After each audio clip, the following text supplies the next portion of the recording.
My name's Chris, and today we're taking an in-depth look at reality, a sub-theme of Amsterdam Light Festival's 12th edition Loading, revealing art, AI, and tech. I'm joined today by Arnaud Laffond, the artist behind Le Sol, and Tilo Hartmann, Professor of Communication Science at the Vrije Universiteit Amsterdam. A warm welcome to you both. Hello. Yeah, One of the sub-themes of this year's festival is reality, in particular VR, virtual reality, and AR, augmented reality, a subject that connects both Tilo's research focus and Arnaud's artwork. So Tilo, since you're an expert, could you tell us what AR and VR are, and what is the metaverse? Yes, that's a good question. So basically, AR stands for augmented reality and VR for virtual reality, and they're both about that you have a device, a technology, and the technology is basically a computer, and with that computer there are things displayed around you that you can see or hear or even touch. So in augmented reality, imagine you are in a place like you are right now, but there could be a virtual chair next to you, a virtual table perhaps, or a virtual person coming into your room, and you see that person coming into the actual room. That's augmented reality, so the computer displays something virtual in your actual reality. Now, if you increase what the computer does, then you see, then you are in virtual reality, and that is when everything is actually driven by the computer. So no matter where you look or what you hear, everything is done by the computer. It's completely immersed in the bubble that is, in a way, triggered by the computer. Right. And what kind of examples could the normal person see as an example of augmented reality over virtual reality? So I know in gaming there's a lot of virtual reality. Yeah, virtual reality, you can have many applications. Gaming, for example, that you're really immersed in this kind of virtual world where you can freely walk through, do things, have adventures. But you have also social VR applications where you can hang out with friends and go to a karaoke bar. Or, of course, serious VR applications, say in architecture or in building or in training, and all different kind of fields. You currently use already VR, also AR technology for certain ends. Okay, great. And could you tell us a little bit more what you do at the VU and how you ended up focusing on VR and AR? Why is it an important field of research for you and the VU? Yeah, if you look at the media evolution in a way, think about how, as human beings, how we use media and and how it develops, then we see that it actually becomes ever more immersive. So we started maybe with cave paintings and things, and text and written language, but we see that we use more and more sophisticated pictures, audiovisual displays, like from television to 3D cinema to video games to then now VR and AR. So to recreate reality in a way, and offer something where people can step into a different reality.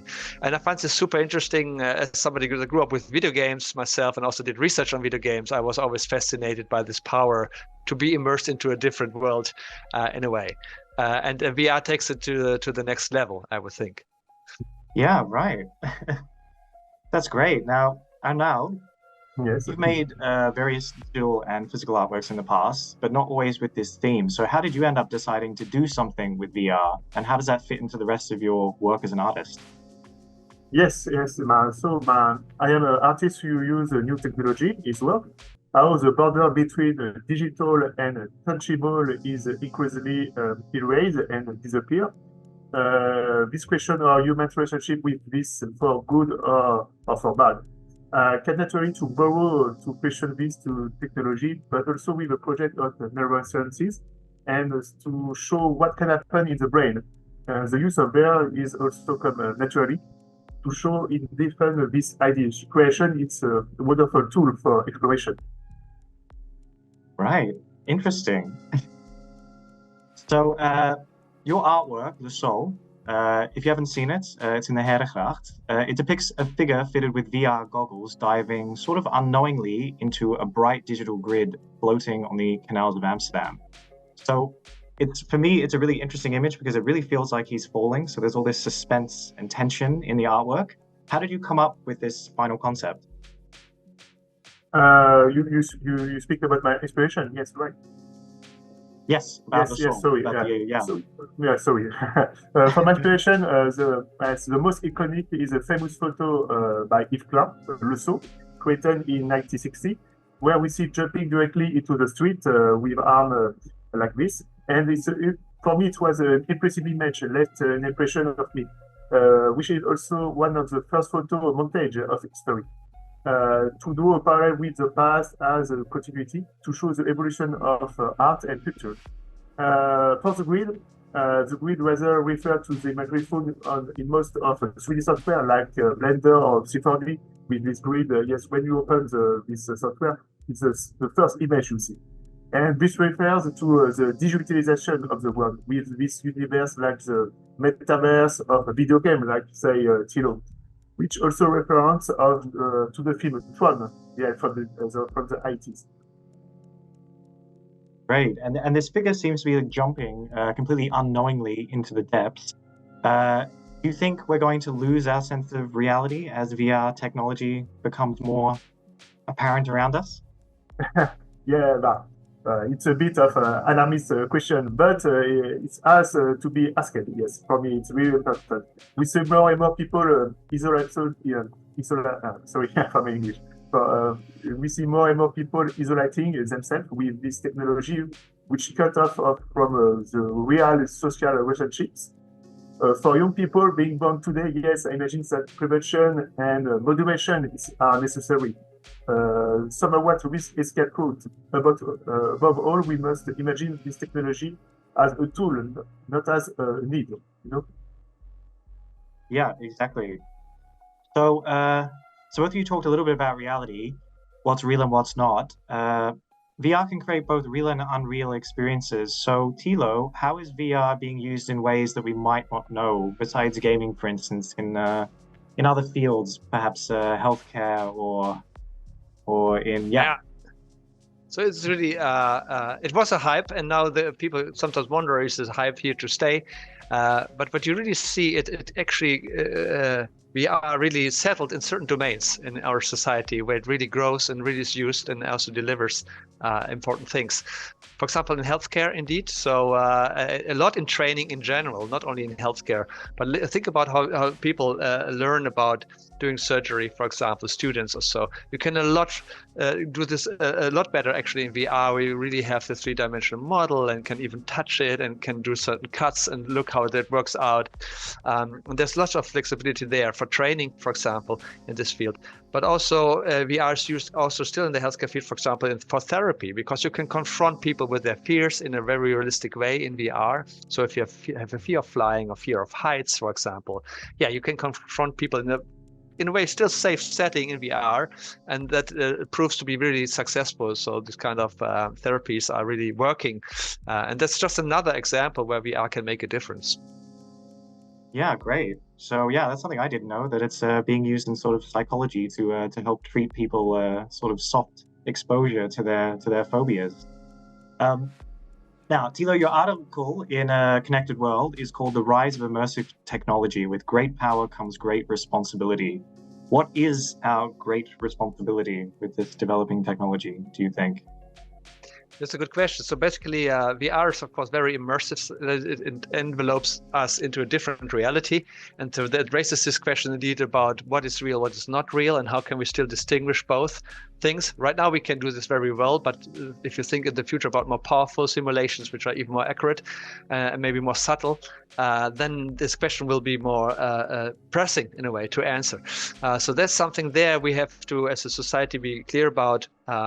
How to empower users so that indeed they still use it as a tool, they're still in charge in a way.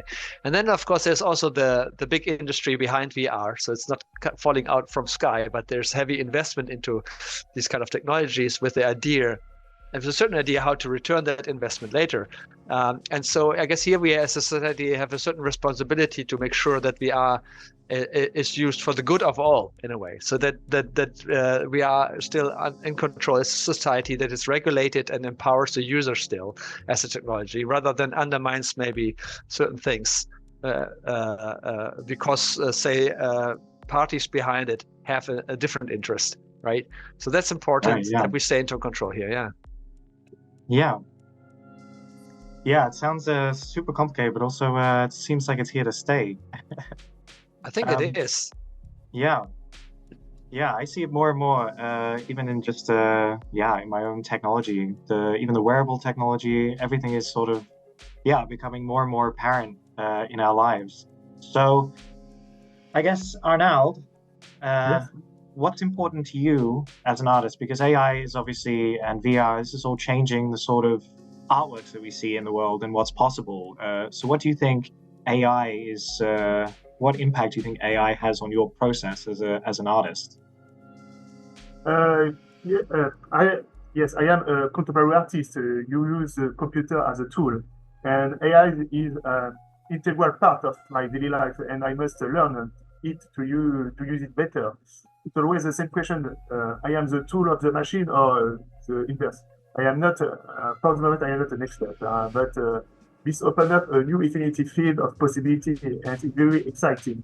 But always with moderation, for my part, always with moderation. Yeah, and I guess, yeah, Tilo, how important do you think art is in imagining what the future of AR and VR will look like? Do you see a lot of artists working in this field, coming up with ideas? Like, is art a very important part of how we imagine what the future might be for AI, AR, and VR? So I guess the general art is a very important sector right now. It's adopting very quickly actually AR and VR technologies in a way for artwork in general, like from virtual operas to other installations. And that's great to see. It's really inspiring what comes out of this very creative process there. You also see some artists indeed using VR and AR in artwork to foreshadow how that could look like in the future, right? What the future could bring, and that also adds to answering this big question, of course, how the future will look like, because nobody knows that. I guess art is a nice way to approach this question next to other questions, like maybe science and just public debate, right? So in that sense, it's really illuminating. And yes, so that enriches the whole debate for sure. Yeah, and I think that's how, in the end, we came up with the title for our festival this year, because we began with AI and technology, but for us, the sense was loading, that we're still in this moment that something is about to happen, but we're not entirely sure just what it is yet. It's a great title.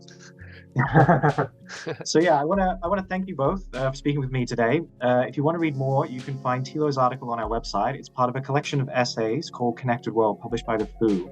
There are a whole host of articles that deal with the many ways we connect and disconnect around the world from the perspective of various different research groups. It's a super interesting read that I can highly recommend. I've definitely learned a lot from it, and it's written in a way that is accessible for all people, so it's not super academic, which I find really helpful. And then you can catch Arnaud Laffond's artwork in the Hergracht in Amsterdam. The work is called Le Sceau, and we were just speaking with Arnaud before that actually the Stedelijk Museum, Arnaud Laffond mentioned Yves Klein, the artist who was the inspiration. You can actually see those photos at the Stedelijk Museum because they have a reprint of the original photos from Yves Klein. So that's also in Amsterdam. So I want to thank you both for joining me today. You shed far more light on this developing field of AI and tech and how it impacts our sense of reality. So thank you to you both for spending the time with me today. Thanks for having us. Thank you. And Amsterdam's Live Festival's 12th edition Loading, revealing art, AI, and tech runs from the 30th of November to the 21st of January. So you can get your tickets from our website or our cruise partners, or you can walk and cycle the route along with the help of our app.